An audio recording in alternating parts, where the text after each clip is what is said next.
ABC Radio Brisbane. Mornings with Steve Austin. On 6:12 a.m. and on the ABC Listen app. Tanya Grambower is a teacher and a tutor. She created Literacy for Boys and Literacy for Kids programs.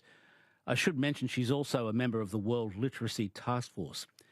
Tanya, good to see you. Thanks for coming in. Thank you. Just explain what the World Literacy Task Force is, please. So the task force is part of the World Literacy Foundation, and their main goal is just to address this literacy problem worldwide. We used to think that literacy deficits were in poorer nations and third world countries, but that has rapidly changed. So we're working with schools all across the UK and the US, so it's actually a worldwide problem. What do the numbers tell us about boys' literacy in Australia after the latest NAPLAN results? We've heard what the, sort of the commentators say, and the ministers sort of always have a justification for declining standards. But what do you see in those numbers? So, Steve, I report on this every single year, and the numbers haven't changed for the past 5 years.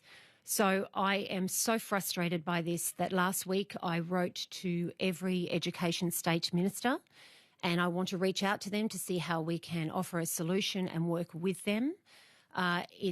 It's alarming that 1 in every 2 boys in Year 9, 1 in 2, struggle to convey meaning in their writing. So we should all be very worried about that, because our Year 9 boys are getting ready to finish either Year 12 or into the workforce. So we actually have a generation of young boys who are going to be penalised. I don't want to be unfair to our schooling system here in Queensland, but are we pumping out illiterate boys out of our schools here in Queensland? We are, yes. And we can. The problem is we need to really work to engage boys with literacy. So I know that there is a solution that it can work. So if you give boys content and topics that they're interested in, and we all need to value literacy and value reading. So that is a core message. If parents value reading, that communicates the value of it and engaging our boys with texts. I want to talk around that thing about parents, if I may, just for a brief moment. I'm sure that a parent listening will say, yep, I know my boy's got a problem. Mm-hmm. What they don't have is a solution, because parents are really busy. Correct. At the moment. In fact, usually, even if they're not married, both people in a relationship with children are probably both working just to meet their payments.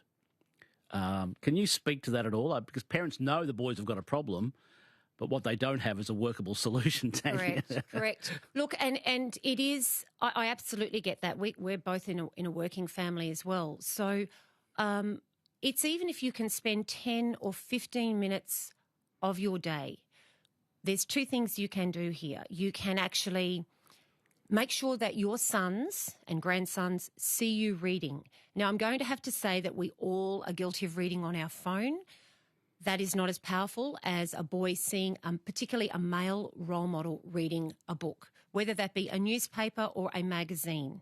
That sends a very powerful message to our young boys that reading is valued. So if you can fit in 10, 15 minutes of your day, what I found as a successful technique for older readers is if you can actually read the same book as them or show an interest in the same books that they're reading.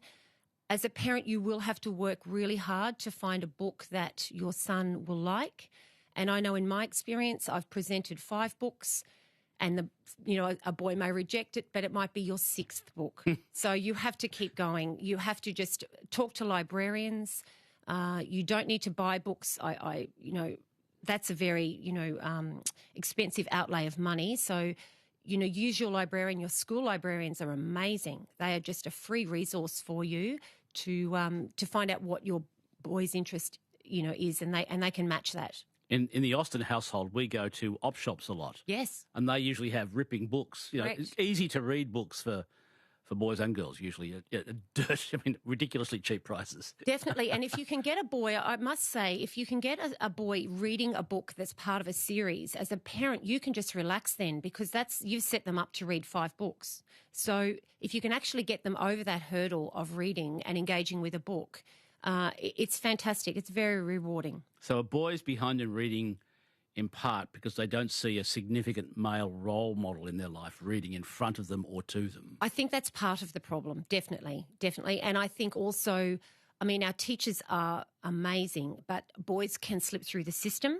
So then it's directly related to self-esteem. So if they don't believe that they're good at reading, they're not going to engage with it. Is that a fact? So I didn't realise that about boys and self-esteem. Definitely. So if a boy can read, it's self-esteem related. Directly related, because when you imagine anything that comes across a boy in a classroom, everything has literacy attached to it.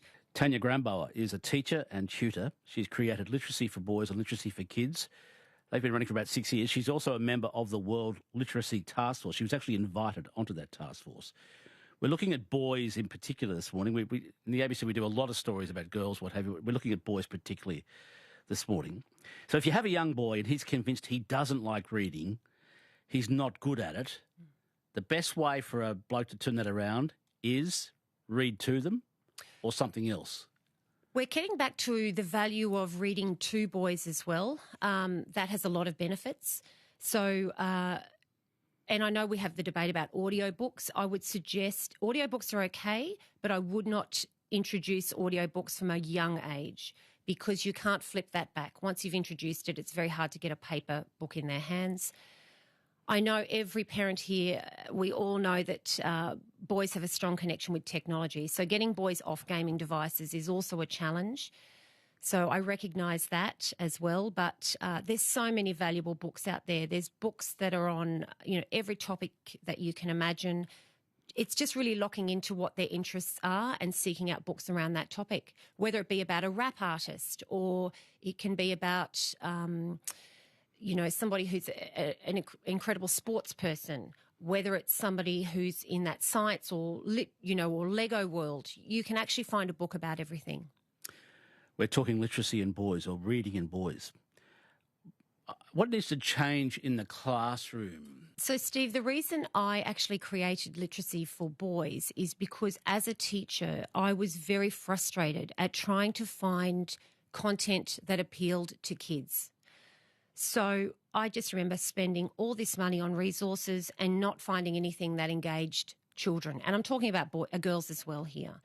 So once I started creating content that the boys I tutored enjoyed, so I tapped, it was easy as tapping into their interests.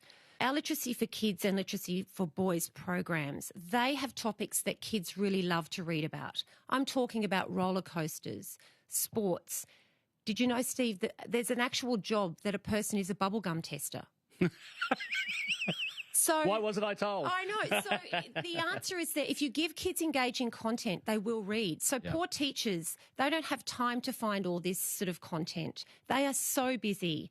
And so our program has been really successful with that because kids actually will read if you give them, topics that appeal to them. Choice is it's that capturing the imagination, isn't it? It definitely is. How do you capture the imagination? Adventure stories. Kids love all that. They actually really, really do. It's actually putting the information or the topic in front of them and they will engage. And there's wonderful, talented teachers who are so committed to that.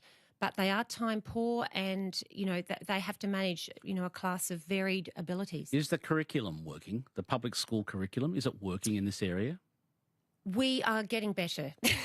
So we're You're getting being back very to diplomatic. We are getting back to basics. There's a real push. The teachers on here will know the value of explicit teaching. So we're actually getting back to phonics. And, the case studies of schools that we have worked with have really come back to the value of phonics. You need to find out where a child's reading concerns are and targeting that. So good teachers are really good at that. But, of course, there's a varied ability. And we have high school students now. We have teachers in high school who I'm having to mentor high school teachers on how to teach reading because the students coming to them in Year 8 and Year 9 are reading at a Year 3 ability level. Crikey, that's bad. It is bad, and these high school teachers are having to abandon their curriculum. They can't do their novel study because these kids can't read. So Our program has been very helpful for those in that high school. Our growth in the high school domain has been very, very high in the last 12 months. Is it true that teachers have been buying out of their own pocket your program to help in the school classroom here? I learnt that last week. And tell me the story. So a lovely teacher has inquired about our program for boys. So we actually spoke about the program. She did a trial. She purchased the program to target 7 boys in her classroom. These are high school boys. And I found out later that she's actually purchased that out of her own money. My guest is Tanya Grambower. She's a teacher and tutor. She's created Literacy for Boys and a Literacy for Kids programs. This is 612 ABC Brisbane. So then I have to ask, are government priorities right to improve literacy at the moment in this state? I just don't think they are, Steve. I've, like I mentioned before, I've actually written to every state minister for education. I'm really keen to help them in this area and see if we can, change these statistics that have been unchanged for the last 5 years. See, governments are doing a lot of testing and a lot of screening.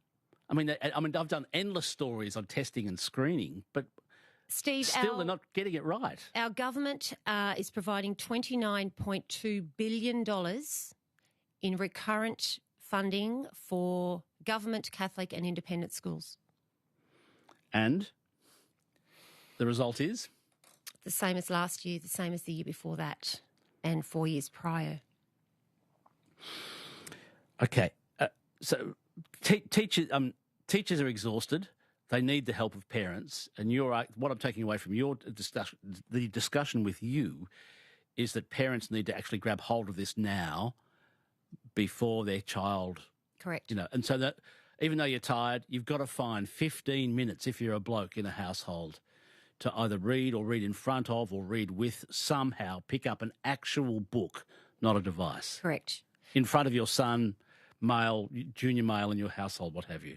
And I want everyone to know that you can actually improve literacy for boys and girls. So don't be worried if they're year 7 and you feel like that's too hard or it's too late. It really isn't.